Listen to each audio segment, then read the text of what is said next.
It's Mark Yegge here, wealth architect and lifestyle investor. Let's take your life to the next level. Welcome to the Wealth Architect Podcast. Welcome back to this series on what is Bitcoin. And in this video, we're going to talk about how to acquire and store Bitcoin. By the way, if you haven't already subscribed to this series, please do so in the link down below, because what I do is I continue to add different portions, different complexities of what's going on in Bitcoin. So while we may not have them out in the first 3 or 4 videos, I'm always adding videos to this series. So if you're subscribed, I'll send them right to your inbox, and that way you never miss them. And plus, there's plenty more to learn about this incredible space. So with that, let's get into what is Bitcoin and how to acquire and store Bitcoin. Let's start to talk about how to acquire Bitcoin. Well, Bitcoin is an interesting thing. We talked about mining it and what mining really is, solving those mathematical problems. And if you are one of those people that has the propensity or the resources or the time or the inclination to want to mine it, you can do well over time in Bitcoin. But you've got to take into account the reward, the risk, the cost, the hash rate and the difficulty rating. All those things go into whether you can make a profit. You have to think about it long-term. But if you want to acquire Bitcoin, that is one way to do it. And if you want to acquire it anonymously, that is certainly a way to do it. There's nothing tied to you except for your Bitcoin machine on how to acquire Bitcoin by mining it. So that's certainly one way, and that's probably the best way if you want anonymity. Also, you can buy it on a cryptocurrency exchange. Basically, that means you need to send them money, fiat currency, right? Some of this fake money that we print. So you need to send that money to a cryptocurrency exchange. When you do that, then you can buy different kinds of cryptocurrency. Different exchanges have, up to 20,000 different currencies that you can buy on them, but you want to specifically talk about buying Bitcoin. So you want to make sure, and I'm pretty sure every exchange that's out there, allows that. We'll talk about exchanges later on, but right now you can buy by sending them money and exchange your fiat money for cryptocurrency. You can also exchange your other cryptocurrencies, Ethereum, Solana, whatever the ones that are out there that are still around, you can exchange those for Bitcoin. Next, you can use an investment firm, and brokerage firms now are adopting Bitcoin. So Interactive Brokers is one, Robinhood is one. There are several different ones that you're able to put fiat currency in, and then you can buy Bitcoin because they operate as an exchange. Now, the cool thing about them, and there's no guarantees, and this isn't investment advice, but the cool thing about an investment brokerage firm is that on the investment side, they are governed by SIPC, which is, you heard of the FDIC. That guarantees your money in a bank, at least up to $250,000. SIPC guarantees your value of securities. Now, Bitcoin isn't a security, and so it's not going to be covered under that. But generally, if somebody has SIPC, somebody has FDIC, they fall under the regulatory frameworks of the United States, at least in this country. And so you might sleep a little bit better by using, instead of just an offshore cryptocurrency exchange or one of the sketchier ones that's maybe onshore, maybe isn't, you could use an investment brokerage firm and you can sleep a little bit better at night. But we'll talk about storing and why that's important in just a second. You can use a payment service. So Venmo and PayPal and a few other, Cash App, right? These are payment services where you could send cash or money with your phone, right? On an app.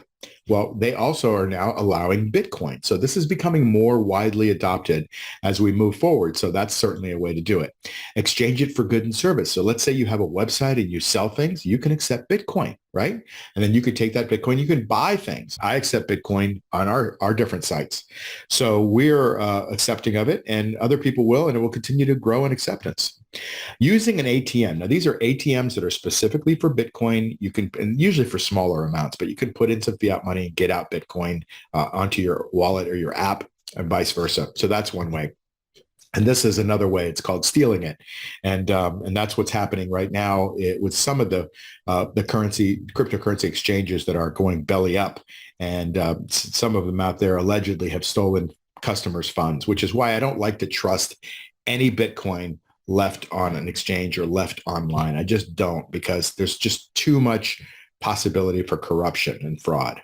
But I do want to tell you that Bitcoin requires responsibility. This is a different thing than we're used to. We're used to putting our money in a bank, feeling that it's secure, even though the money is being debased constantly by the Fed or whatever central bank we're subject to. Bitcoin now requires personal responsibility, because there's some benefits to it. And because it is so new, you can't really rely on other people. You have to rely on yourself. I like relying on myself. You should too, if you want to be a sovereign individual, an individual that's not governed by anybody. So you control the custody of your Bitcoin. If you don't control the custody of your Bitcoin, somebody else will. And that's rife with potential problems. You cannot blame anyone else for the loss of your Bitcoin. If you lose your Bitcoin, it's because you didn't do something right. So make sure you get educated, which is why you're watching this. So congratulations. But you have to continue to educate yourself on what is the right thing so that you can't blame anybody else for the loss of your crypto. You can only blame yourself. So do it right so you don't have to blame yourself. Bitcoin is not backed by the government. It's not backed by the bank. It's not backed by the investment firms that I just mentioned. It's not even backed by exchanges, right? It's your Bitcoin. If you put a bunch of Bitcoin in somebody's wallet, like let's say you have $1,000 and you take your $1,000 and you give it to that person, whether it's Bitcoin or money, and they say, I'll see you next week, and they never come back, you're never going to get your money back, right? They've taken it. It's in their wallet. Keep it in your wallet. We'll talk about that too. But the bottom line is Bitcoin is a sovereign currency, and therefore you've got to individually be in control of your sovereignty. You are in control. It's your responsibility. I can't emphasize that enough. That's critically important with Bitcoin. If you don't want to be responsible for it, then let somebody else be responsible for debasing the currency they're already debasing against you. But if you want to have this advantage of having Bitcoin, you have to take a little extra bit of responsibility. What do I mean by that? So what I mean by that is that you need to figure out how to control your Bitcoin, how to store it, right? Most people are like, hey, Mark, how do I store my Bitcoin? Because it's not a physical thing, you have to take care to make sure that somebody doesn't hack into it. Now, Bitcoin itself has never been hacked in 13 years, but that doesn't mean that somebody can't hack an exchange. Mt. Gox in 2014 was the biggest exchange hack. They stole tons of Bitcoin from that exchange because it was hacked into, it was connected to the internet. So if you have your Bitcoin, let's say you wire in $25,000 and you buy $25,000 worth of Bitcoin. If you leave it on that exchange, it's now connected to the internet. It's subject to hackers. It's subject to problem. It's subject to corruption. It's like having it in somebody else's wallet. You don't have the control. That's connected to the internet. You can put it on a warm wallet. So there's apps, right? You can download an app to your phone, and then you can put it on a warm wallet, an app, right? And that warm wallet or an exchange's wallet is connected to the internet. Now, it's separate from the exchange, but it's not much separate. It's just moved into a different wallet. Somebody else finds your phone or hacks into your phone. Well, maybe they can get your Bitcoin. So that's because it's connected to the internet. You've got to get it off the internet. So how do you do that? You put it on what's called a cold wallet. You take it off an exchange. And so here's a picture of a couple of cold wallets. One is called the Ledger wallet. It's made by a company called Ledger. And the other one is a Trezor wallet. Now, these are two of the most common ones, but there are lots of other ones that you can use.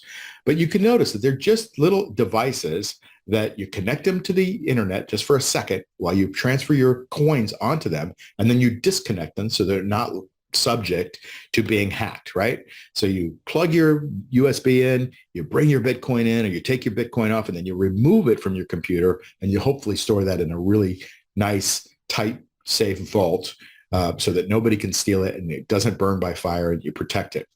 But really what these USBs are, these devices are ways to keep your currency. It's not really on there. What they are is they're ways for you to keep your phrase, your seed phrase, they call it. So it's either a 12 or a 24 word phrase that gives you the private access on the blockchain where you can get your Bitcoin.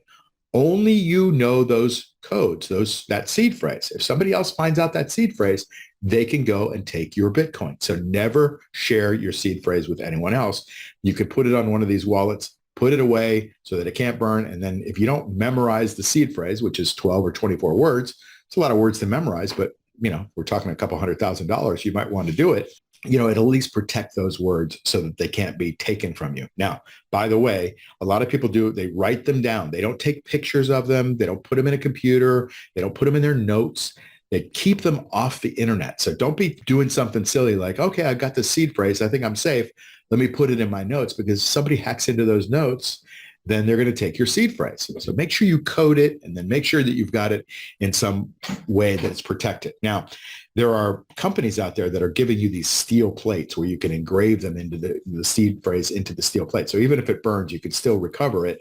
But still, if somebody finds that steel plate and you haven't put it in your own code, then you're going to lose your Bitcoin. There's also something called multi-sig, which I'm just going to talk about briefly. And that's, let's say you take one of these devices and it has 24 words. And maybe you give your mother 6 of the words and your father 6 of the words, so that if you get hit by a bus, at least those 2 people have to get together, plus your 12 words that you might keep somewhere, to be able to get at your exchange. So people that you trust, but having multi-signatures, multiple people accessing it and having access to it would hopefully prevent somebody from, taking all your Bitcoin. So that's what a paper wallet is called, as it's mentioned. Now, how do you send Bitcoin? So this is an interesting question, because, if you want to buy something in Bitcoin, I mentioned those payment apps, but it's really actually simple. You take your phone, you take your wallet, you take your app, and you basically, if it's got in your wallet, so what you would do is transfer from the USB into a wallet, just a small amount, enough to make a transaction or have like a small working amount of capital. And you get a QR code. You take a picture of the QR code within your app, and immediately it sends the Bitcoin. So I went to El Salvador this year, and El Salvador adopted Bitcoin as its legal tender alongside with the dollar a couple of years ago now. And so I wanted to see what this was like. So I went to El Salvador, and you wouldn't believe this place. Everybody accepted Bitcoin. So I went to buy dinner. And when I bought dinner, I basically said, do you accept Bitcoin? They say, yes. It was like $3, right? And I said, great. And they showed me a QR code. I took a picture of the QR code with my app, and within 2 seconds, I bought dinner. So this was faster actually than a credit card. I just used my phone. They used their phone. They received the money. It happened in a flash. It was amazing. But that's how easy it is to set Bitcoin, and it will become more and more accepted the more people that adopt Bitcoin. So that's how to acquire and store your Bitcoin. Pretty important components of the whole process of it.